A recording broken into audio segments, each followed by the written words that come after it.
So thank you for coming. I did keep it intimate in the sense that I knew it was going to go into the official Subud pages and through the official channels. But as far as I went, I kept it kind of intimate just to feel a bit safe because it is personal. I don't necessarily consider them poems more than they're like excerpts of my journals. I write a lot in journals. So it's more like excerpts that were more poetic. So I call them poetic thoughts. And so, yeah, it's kind of deeply personal, so which is why I didn't want to necessarily like spread it all over the place. I myself don't read that much poetry. I like it, but I don't like read that much poetry. I think the main book I have that I love is The Prophet from Khalil Gibran. And I read it a lot because I like it because of all the universal themes and the philosophy and every lesson that I take from it. So I think when I write, I do take universal themes, and I hope that it will resonate with you in some way, and that you'll take something from it.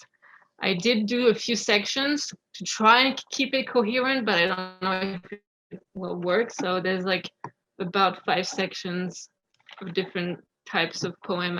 I tried to have a bit of everything and a bit of different topics. I guess the first section is I combined a few poetic thoughts about maybe self-care and mental health and very inwards. I guess with the pandemic, maybe that's the reason I wanted to start with that. And the very first one is called Self-Love. And I actually think Rodrigo is the first person I read it to while I was in Portugal, and we're like sitting outside when I was visiting Rihanna too. But we would spend a day, and then I read him this one. So Self-Love. I'll try to articulate well and speak loud. And bear in mind that I'm French. I do not, when I write, I don't try and think, oh, I'm gonna write a poem. I have to think like this, these words. It has to rhyme. It really like I write in a few minutes, and then I don't usually come back to it. I only come back to my writing when it's short stories or personal essays. So here is. I'm jealous, but before you start, I do have a physical copy of the poem given to me at Christmas. Yes. I keep it very close to heart. I like this poem very much. So I hope you enjoy it as much as I do, because I know I do. So it's called Self-Love. Stop looking at your body in the mirror. If it's not to say I love you, stop taking that fourth picture, for it won't solve the issue. You're looking but not seeing. That piece of cake won't be the death of you. Trust me, if it's hurting, your body will make it known to you. But only if you start listening, not to the thoughts rushing in, that's your head talking, but to all the little signals within, finally awakening. Your body loves you. It only wants what's best for you, and only wants love from you. So love each and every bone, curve, and wrinkle. Pay attention. Are they dancing? Are they laughing? Or are they crying? Lose or gain, it doesn't matter. Weight has no real power. What matters is soothing and caring so that your body has a safe space for blooming. There you go. The first one. um, Oh, the second one is called Imprinted Memories. And it's kind of these moments where maybe you had things, that you've experienced, and they kind of come back to the surface without really warning you. And it's here to say that that's okay too. Anyway, Imprinted Memories, it's a short one. Even when the mind is clear, the body remembers. It can be so easily triggered. 1 minute you were content, the next tears start rolling down your face.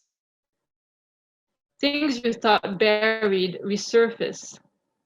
All you can do is let them. Let yourself feel the sadness. then watch it go by and slip away again. So yeah, for those who it's not clear, my writing is really my coping mechanism. That's the way I like um, get rid. I mean, I guess it's my therapy basically of whatever I experience, and then I write, and then it's a way to process it. This one is also kind of similar. It's more about the art of letting go, which is something I constantly tell myself to let go of things. So it's called The Art of Letting Go. Let it go, keeps murmuring a voice in my head. I speak the words out loud so that they can sink into my being, like some assertive quote I want deeply rooted. But I only feel like crying. It's okay to be sad today, as long as tomorrow you let it go. There's going to be happier ones, don't worry. The next one is Vertigo. It's the one I read in my little YouTube teaser. So Vertigo is something I go through during winters a lot. And I was going it through this winter during COVID. And there's nothing necessarily wrong with my body. My osteopath just thinks I'm not a winter person. I'm just a summer person. I love the sun and heat. So I kind of have to just deal with it when it happens during winter. So vertigo. Sometimes my brain floats around the room and my body follows suit, unable to stand straight. My head is in the clouds. I've got to ground myself, they keep telling me. I look down at my feet, my toes digging into the earth. I'd like to plant my roots. I'd like to build a home and stay put. But I'm no tree. I'm like water. I might seem still for a while, but I'm always on the move, down the stream or up to the sky. And the last one of that section is one about, I guess, empathy. I feel like during COVID, my empathy kind of expanded even more than it usually is. And I was thinking about a lot of what people were going through, but also homeless people and everything. So it's called As Empathy Washes Over Me. I can't possibly be in your shoes. Feel what it is you feel, what it is you've been through, for it is yours, your experience, different than mine, sometimes close to home, but sometimes miles away. But I can imagine, I can tap deep within into untold human stories and universal truths that my brain does not comprehend, but that my body can express. And suddenly I can feel what it is you feel. For a brief moment, I become you, and I understand you oh too well. My second section is kind of, it's two poems, and I guess it's kind of looking towards the future. So the first one is called The Cup of Life. And I wrote it, I think, the fall, sometime during the fall 2019. So it was a few months after my mom passed away. And I was kind of changing, I work in the music industry. And it's a very hard, it's a great industry, but it's also very hard emotionally and personally. And I think it was the first time I went to this sort of event with a lot of people, a lot of industry people. And I think it was the first time I was seeing everyone again after being away for a few months. And I was kind of looking at them a bit in a distance and a bit just among all that crowd. And I guess kind of realizing how I didn't really fit there anymore. Anyway, so it's called The Cup of Life. I feel compelled to write. Write about what, they ask. I'm just sitting here, eavesdropping on the conversation, making no efforts to win their affection, sipping on that drink that I ain't liking. They holla at the bartender, inhaling, exhaling that smoky dirt that gives them power, hugging everyone like a best friend, pretending to give their full attention, when they don't even know what's past the smiles. And my smiles only speak the truth now. I don't try to hide. I sit there and observe. I walk around feeling like a queen. Yesterday, I walk around feeling like a queen. Yesterday, they were all marching. Tonight, they forgot and they're all drowning. But I ain't going down with them. No more looking down at my feet. No more looking up to the sky. No, I'm looking straight ahead now, staring right into God's eyes. My back hurting, for my wings are forming, breaking my bones and tearing my skin into pieces. Don't look back or they'll catch fire. And I need that water. Hand it to me in a golden cup on a silver platter. I'll have a sip of it, a sip of life. But don't worry, I won't keep it to myself. I'll pass it on to my neighbor. Go. So yes, the next one, sorry, I have so many journals. The next one is called To All the Noahs. Noah is a bit of a generic name. I mean, it's after someone, but I call it To All the Noahs, and it's kind of dedicated to all the, I guess, generation below me, who are very surrounded, I guess, by, technology and social media and everything, and, which has its downsides. But at the same time, there's like this hope. There's these things that I see amongst the younger generation that I find very hopeful. And I find that even though in some way they're like in a world where there's less connection, they also understand things that very early on that I didn't understand when I was their age. So it's I guess, an ode to them. So to all the Noahs, he's part of that generation who grew up in the times of misrepresented beauty, of unrealistic concepts of love, of false gender ideals. You might think it's fake when you scroll down on your tiny screen, when you swipe left like in some IKEA magazines, all those efforts to look happy for the world to see. But if you look at it closely, the still silent images speak loudly. They bring out the tough questions, the ones about happiness, about worth, about potential, about genuine connection, about meaning. Our times could now be grand if we are courageous enough to embrace them.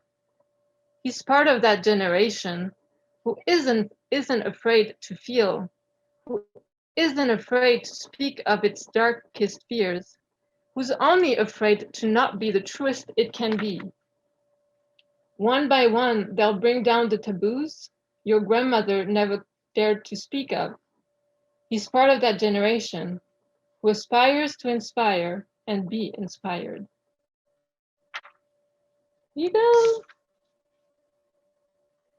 Okay, I'm passing on to the third section, which is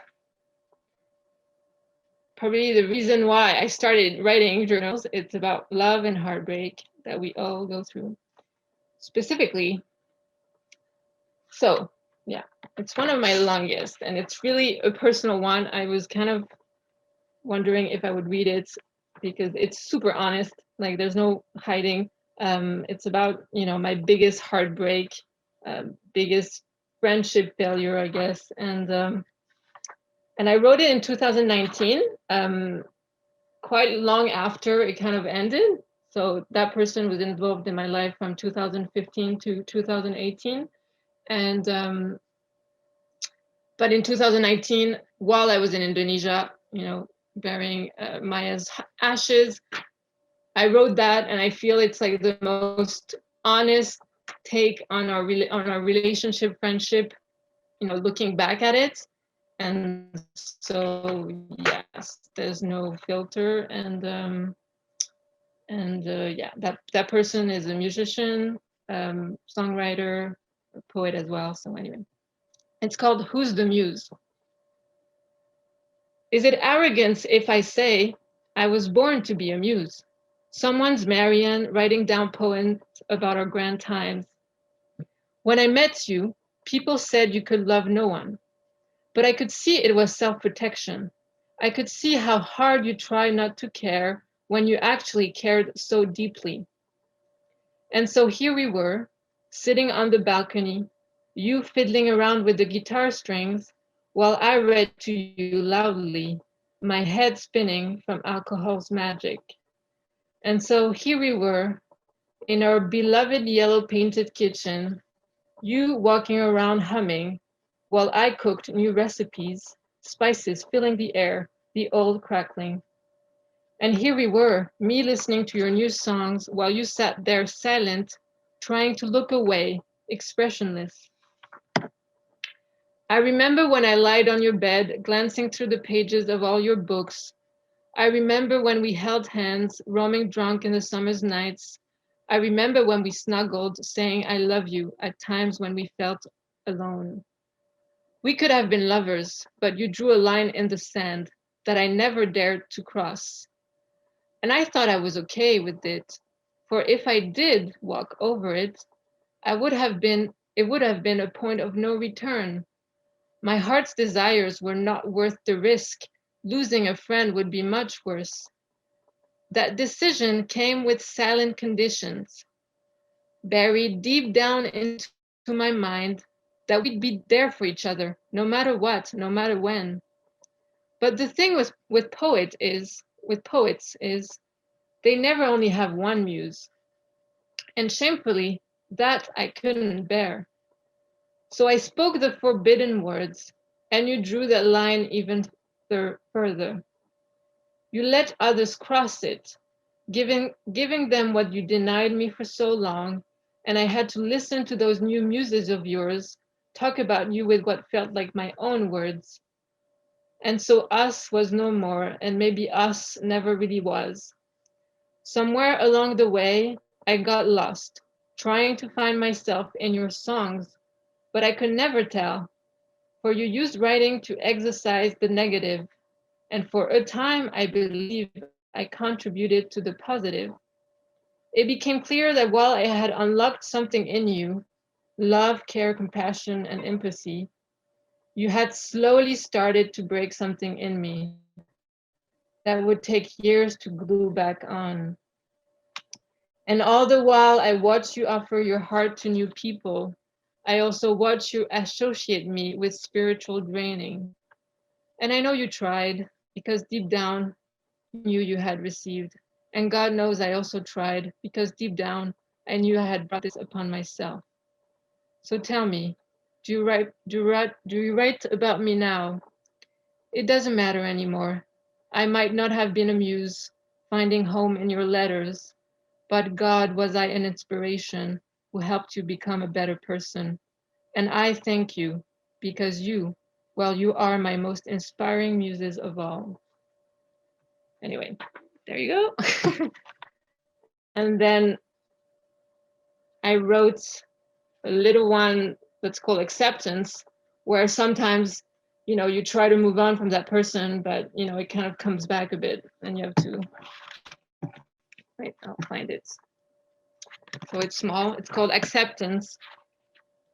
I wish I still didn't dream of you sometimes, like a distant memory, swimming back to shore, visiting my subconscious. I wonder if you dream of me too, or have you cast me out for good? I have so many questions that will never find an answer, and the day they do will be the day when all of this matters no more. And this is where I am today. It doesn't matter no more that I have never have these questions answered, because I have moved on. Anyway, so the fourth section is about nature and places. So we're changing a bit of, we're going not inwards, but outwards, because basically nature and places I travel is my way of healing. It's how I get my lessons from things. So I have a few ones about nature and places. The first one is called the South of France. I wrote it in the South of France, which I love the South of France. I love everything that it represents. And I thought it would be nice to read because I'm wishing for us to kind of gather again with people that we love. like that time where I was in the south of France in the very, very small village with almost no one. And yeah, I wrote that. So many diverse sounds in this peaceful remote town. You'd think there'd be silence, but oh no, it's lively in the courtyard. The singing voices, the laughters, the wine pouring, the warm bread you tear to pieces, the summer vegetables cooking in the pot. I write all day under a big tree, protecting me from the burning sun. I call it the tree of life, for that is its name. It enables us to breathe in this hot, dry climate. It cleans the air. It shelters us like a mother, while we all gather around the table for a grand feast. Yes. My love for trees is immense. I think we should thank them more. I'm a tree hugger. I'm one of those who just walk around Montreal and hug trees. Just gonna get a sip of water. Talking about tree, my other one is called the weeping willow, which is my favorite tree. Not necessarily the name, but just its shape. Oh, the weeping willow. I want to remember how it feels to look at the world through a child's eyes. Every day is an adventure. Everything is big and majestic. For me to feel humble again, I must look up to the sky. And so I look up as I walk around the park. I stare at the weeping willow afar and the children taking shelter under it. Its branches are dancing with the wind, its leaves tickling the hands of little girls. 1, 2, 3, 4, 5. I count to 20 to find you. I jump over a hole in the ground that becomes a rhine. I caress the pond's water that becomes a sea. I climb the rocks that become a canyon. The weeping willow is our home. We hide under like lost children in an unknown land until our parents call us for supper, our heads filled with stories to tell. This was the weeping willow. The following one is about the ocean, which is my favorite thing in the world.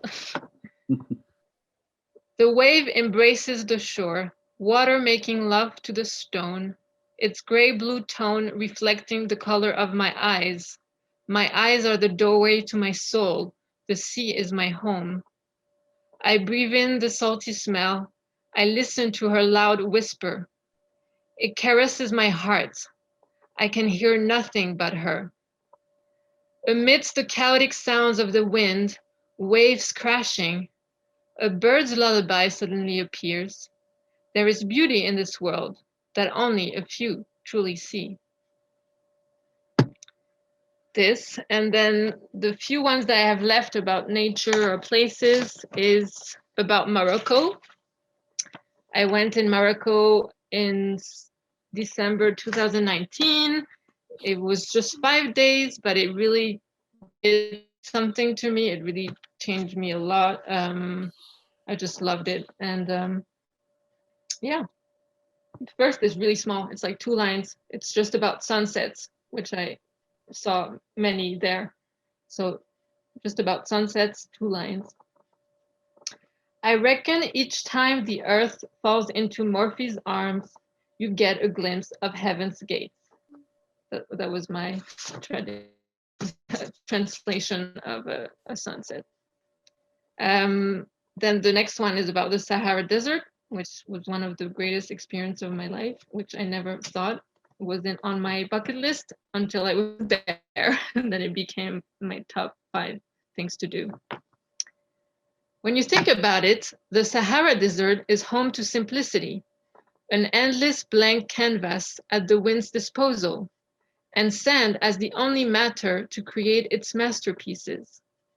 Golden mountains of silk that melt under your feet, that slip through your fingers, imprinting every single detail before it gets wiped out again. The Sahara Desert is art in its purest form, another reminder of nature's effortless beauty. The following one is very small too. It's called Transformation, and it's when we were driving through the Atlas Mountains. There were these moments where it was very kind of dry land, and unfortunately, you could see everywhere while we drove broken glass everywhere, which is sad. But at the same time, as we were driving fast, it kind of became something else, which is what I wrote then, called "The million pieces of broken glass scattered around the dry land are suddenly turned into diamonds when blessed by the sun's light."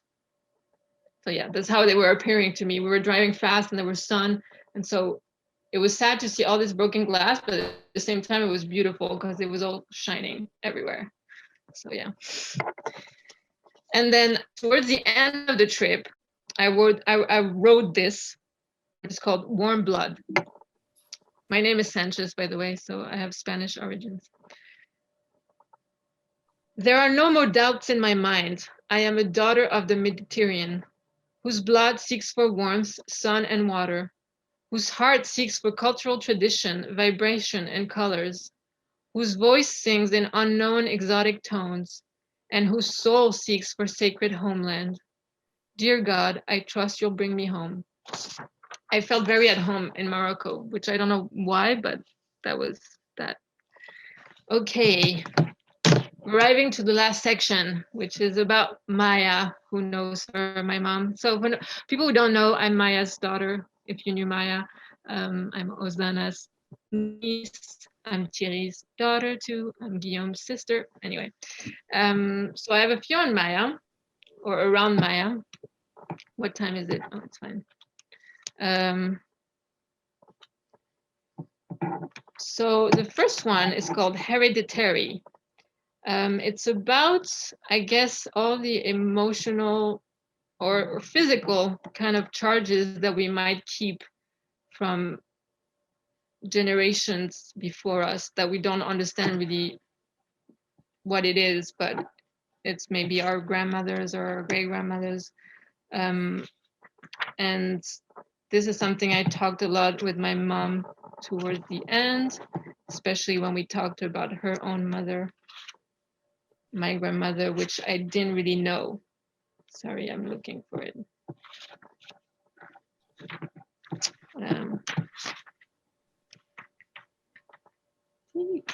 Yeah. So hereditary. Abandonment. You felt it all your life. You've kept it inside. No words ever spoken. No words ever written. Then when you were ready to leave this world, abandonment abandoned you. It found refuge in your children. It grew dark within. It wore different masks to hide. And it passed down through generations, the cycle repeating. They never understood why. Why they felt like orphans, in search of a dead parent when their parents were very much alive. Oh, dear grandmother, I'm here to come to terms with your past. I'm here to come to terms with my inner demons. I'm here to release the burden so that this cycle can now be broken. So that when my children are born, they get a blank page to write on. Then the next one is called Choices, which I wrote for my mom before she passed away, when she was thinking a lot back in her past and about some of the choices she made. So choices. I'm here to tell you, there are no right or wrong choices. Failure is just a word. When flipped, it actually reveals success. For there is no knowledge without failure, and I'm sure you'll agree, knowledge is our greatest wealth. Be kind towards the choices you've made. Think of lesson they bring. Think of how they teach you about yourself. And if you haven't learned from them, then trust me, your children will learn from you. When they find themselves at the same crossroads, and they will thank you for it. So get rid of the guilt. and look at the bright future you've created. Okay, I'm.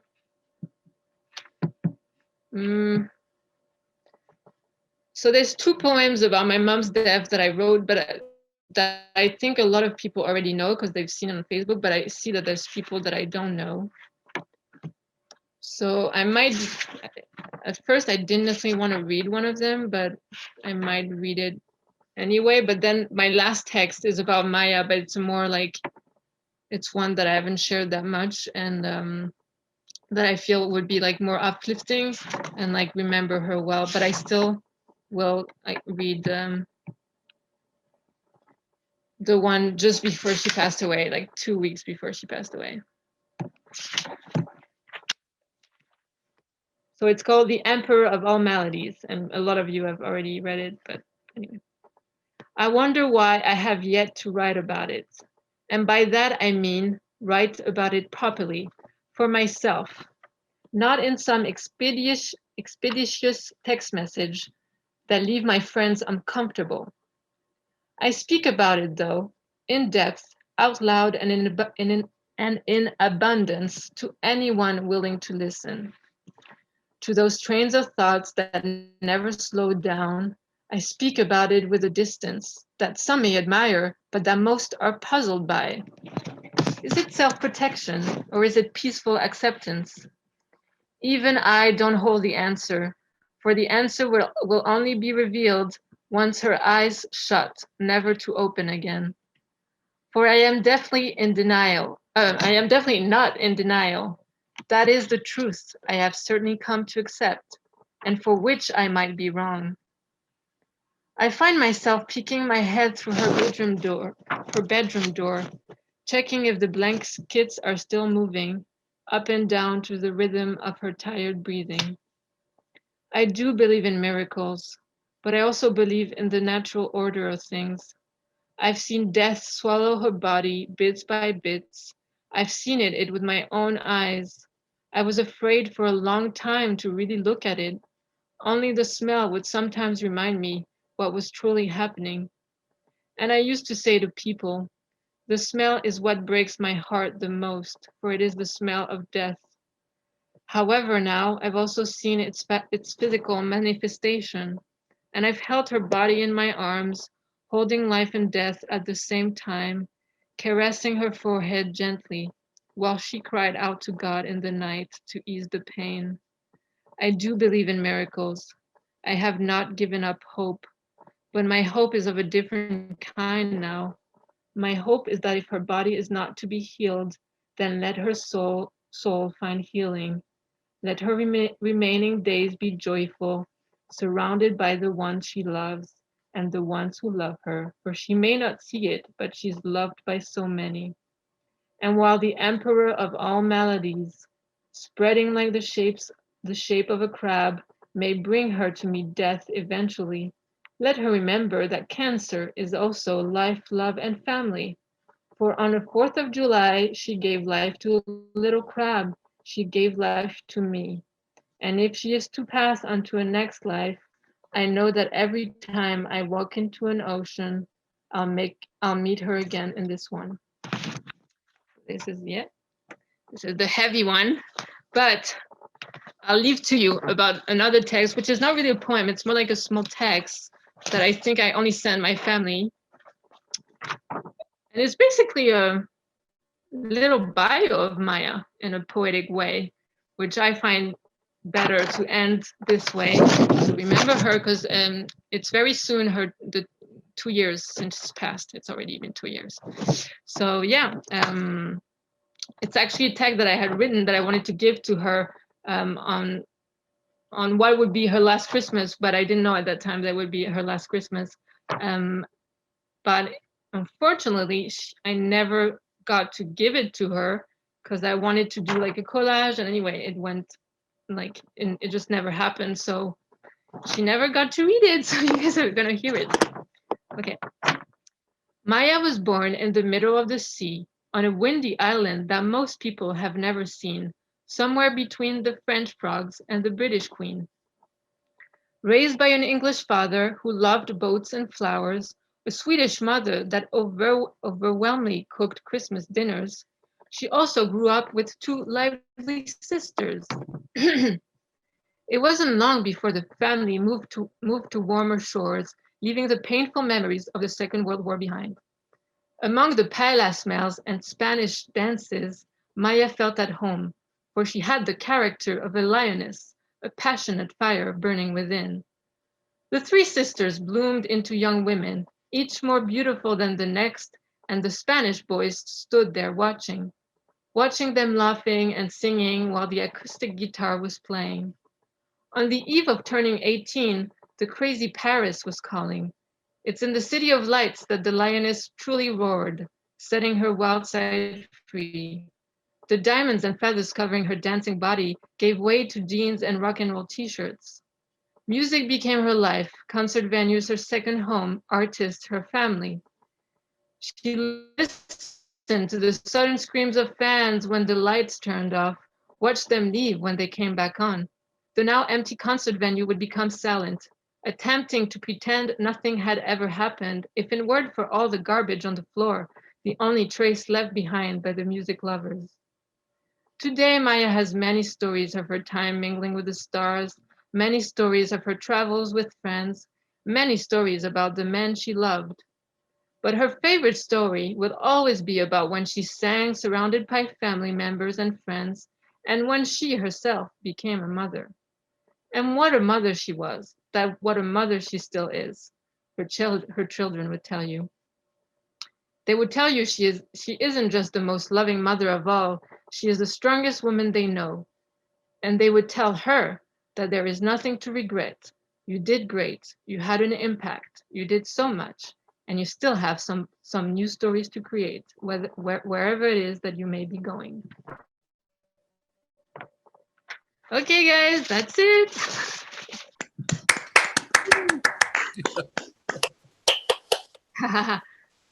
If you want to say something or ask questions, go for it. Yeah. So who would like to go first? Wave your hand. Let me know who's there. And you don't have to, obviously. Hope is crying. Oh. That's the Maya poems at the end were so beautiful. Yes, I kept it for the end. Oh Yeah. no, everyone's crying now. Please. Yeah. And I personally really also loved the poem about your love affair in Montreal and how it went.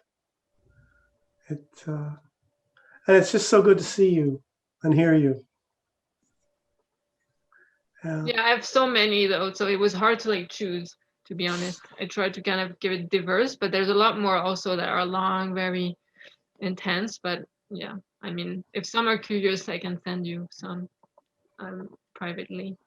Oh, please do. I don't remember the titles, but there's 3 or 4 I would love to have. Yeah, Cool. definitely. Thank you. Very. I want to say something like, at one point, I don't know, in the middle of a poem, I was just saying how like, well, first of all, I was just saying how similar we turned out to be, to think alike.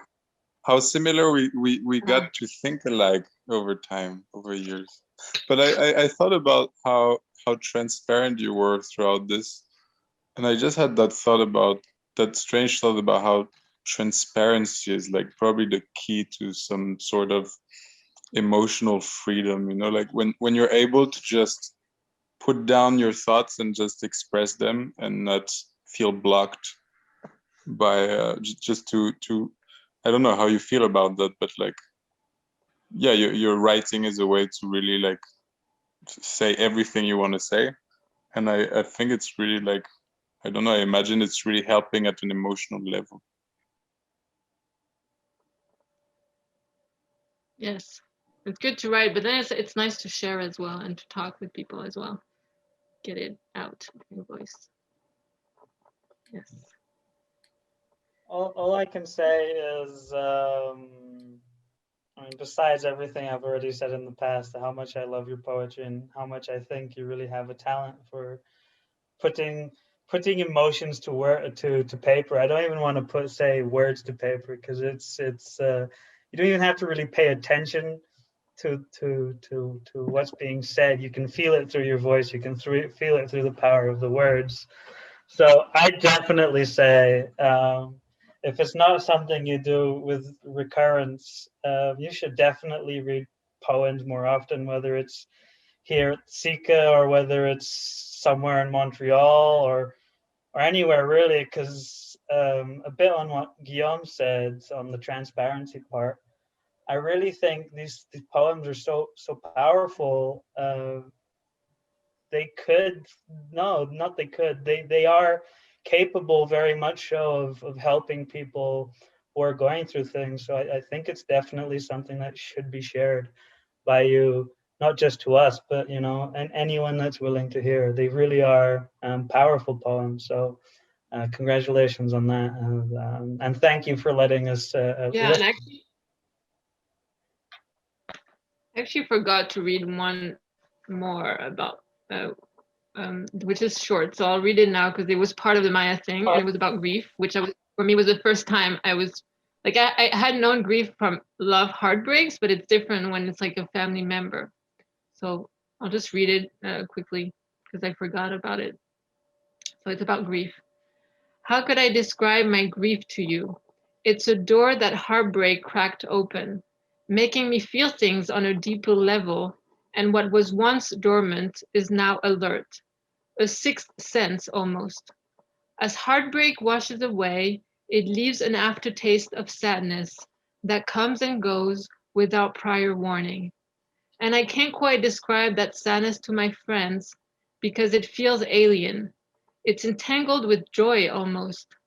So maybe grief is like that coin you toss, never knowing if it will be heads or tails today, sadness or joy, joy or sadness, maybe a little bit of both.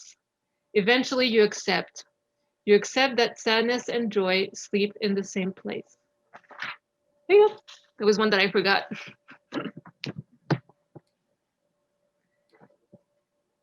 That's beautiful, Angelina. Absolutely beautiful. Who else would like to respond? Cecilia Waddy Bryant, go ahead and unmute yourself. Yeah, I want to thank you so much for your expression of life, and it was almost visceral.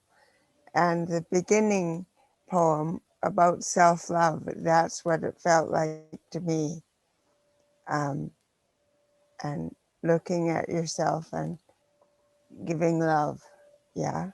But there are different phrases that somehow opened my feeling, and one of them was where my wings are forming, and back pain, the combination. Yeah. And also the things with poets is they never only have one muse. I love that. And and also the poems Sunset and Sahara. And so it's both visual and visceral. And I thank you for sharing. Thank you. Thank you. Thank you very much. Thierry, you wanted to go next? Yeah, go ahead, My Thierry. dad. Yeah, I'm not going to put too much. I talked to her a lot. So I'm very happy that from that day we discussed about you using your talent for yourself and maybe look into another direction, but just supporting artists like your mother did, and use your talent for yourself and create these beautiful poems. You know how much I support your writing. I love your writing, and I hope you go on that. And Rodrigo is right. I mean, maybe one day you should look in, maybe not, but find somewhere you can exchange and share what you do with other people. So anyway, we will talk again. So thank you very much, Angela. I was very touched.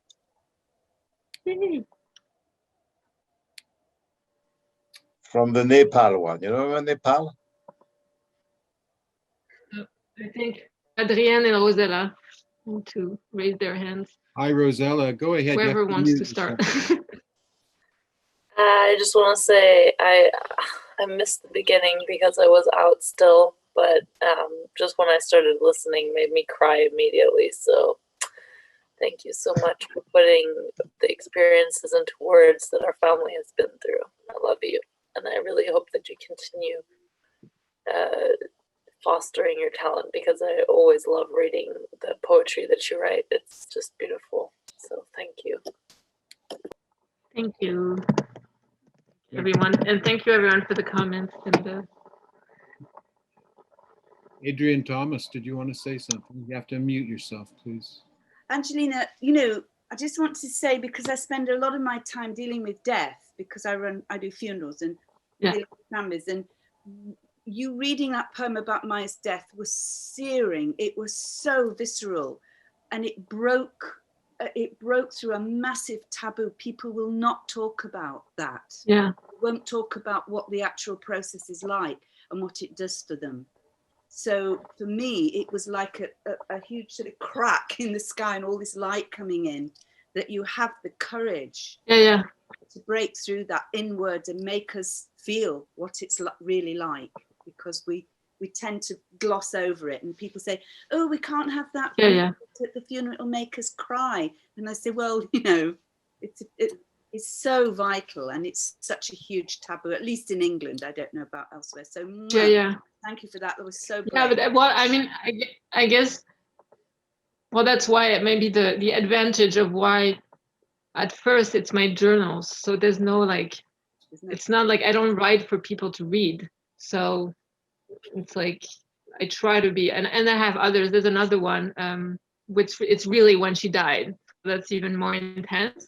But it's also, I also try to find, you know, the silver lining and everything. And it was also like the last day of Ramadan, which in some way was, at least I guess for her, like a sort of also good way to go. So there's another one that I can share.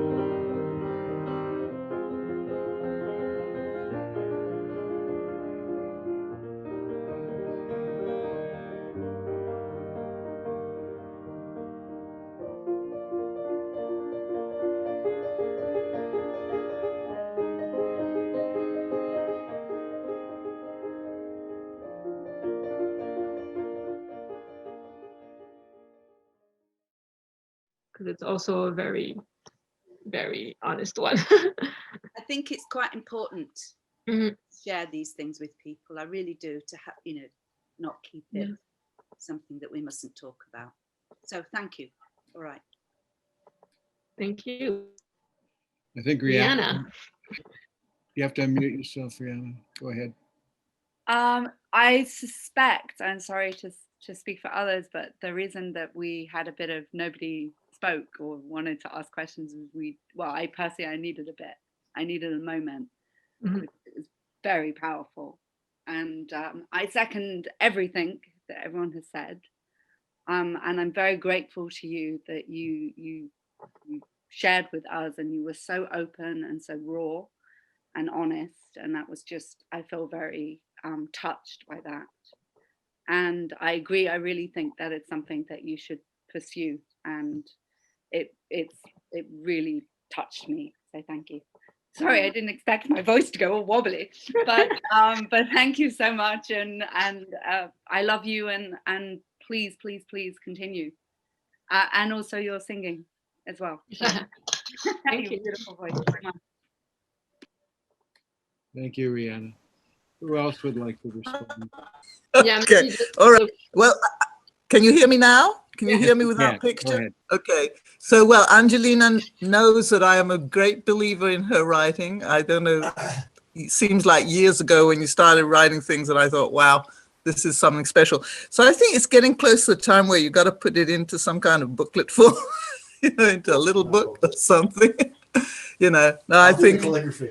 Dylan will do the calligraphy, he says. No, I think, and your short stories as well, as you know. I actually had asked Rosella to, oh, she's gone, but I had asked Rosella to do drawings of all my poems, but it never. Yeah. Sure. But yeah. Combination.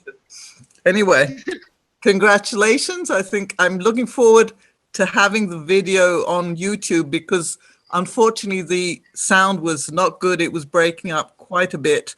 So I will definitely be watching the video again when the link is up. I don't know what our problem. This is Germany, you would think the Wi-Fi was good, but Anyway, lots of love, and it's been great being here.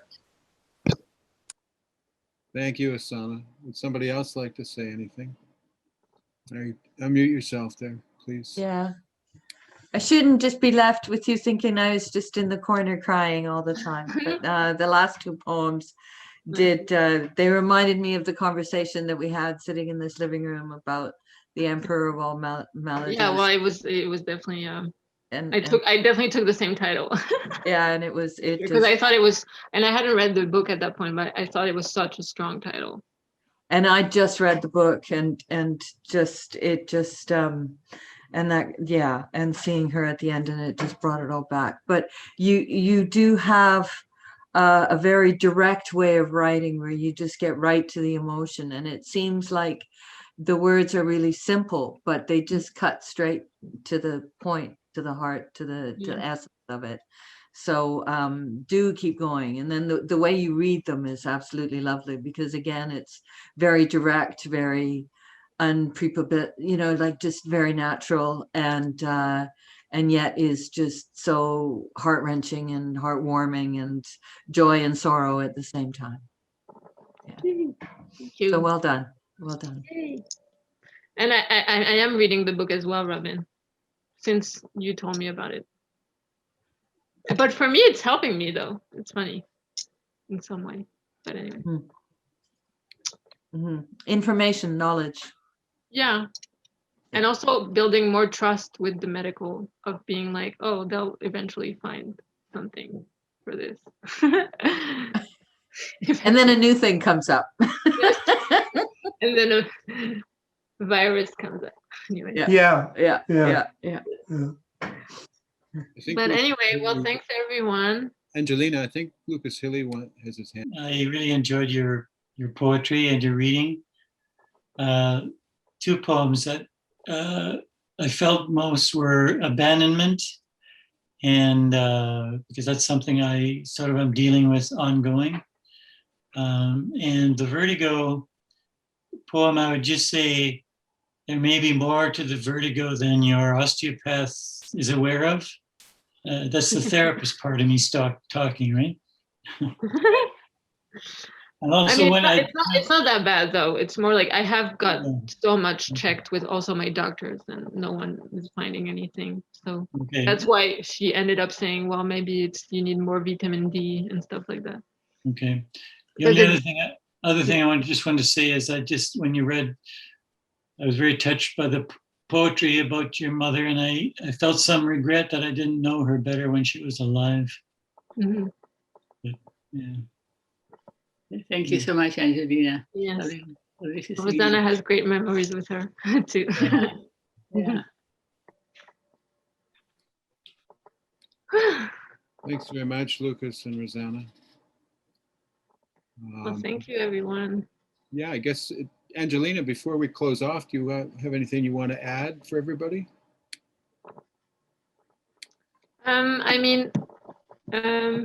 I am writing, lately I'm more writing personal essays, and there's one, I have written one again about my mom, but it's more like, it has to do with tennis as well, because we were watching tennis a lot. So I can send it to some people if you want, because this one I submitted it,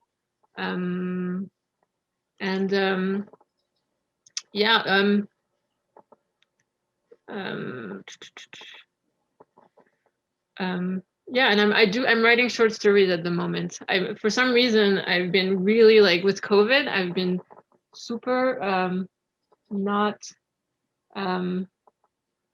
inspired as far as poetry is concerned, but I've been writing a lot of just stories and personal essays. So I do hope that eventually it will be like a full-time thing for me, writing. But I'm just going with the flow. I'm really like not pressing about it. This is a one step here of reading to people that I know, but also people that I don't know, which is nice. So strangers. Yeah. So yeah, I'll send you guys. Yay. But thank you so much for being here. I wasn't like, you were more than I thought I would hope, so it was nice. We're like a dozen people, so that's nice. So it's time to say goodbye, everybody. Yes. And just to say that there will be another ZoomMuse, this time with Emmanuel Williams doing nature poetry 2 weeks from today. So I hope you can join us then. So everybody, take care. Thank you so much, Angelina. It was a Thank you. Thank you for inviting me. To hear your. Au revoir. Au revoir. À bientôt.